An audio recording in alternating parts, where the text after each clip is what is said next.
Whether it's for studies, legal matters, or official paperwork, knowing when you need a sworn translation can save you time and stress. Today, we'll cover the most common cases in Spain and how to get your documents ready for a quote.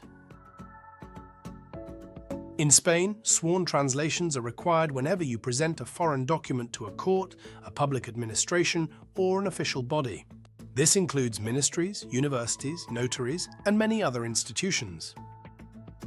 Some of the most common requests include birth, marriage, and death certificates, academic diplomas and transcripts, criminal record certificates, contracts and notarial deeds, and court rulings or legal filings.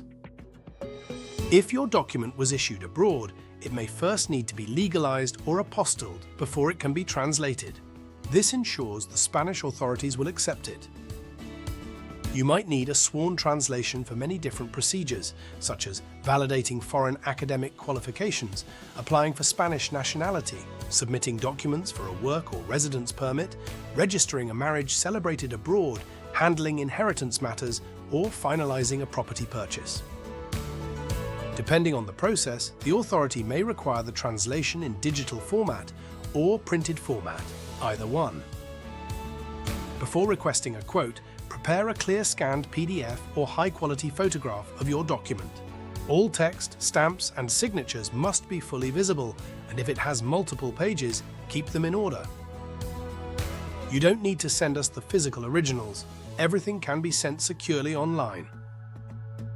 For sworn translations between English and Spanish, you can request a quote directly through our website or by sending your documents to info@juradotraductor.com. We'll review them and confirm your price and delivery time. If your document is destined for a Spanish court, university, or government office, chances are you'll need a sworn translation. Make sure it's legalized if required, prepare a clear copy, and send it to us for a quick and accurate quote. Thank you for staying with us today. In our next video, we'll explore the differences between digital and printed sworn translations, helping you choose the format that's right for you.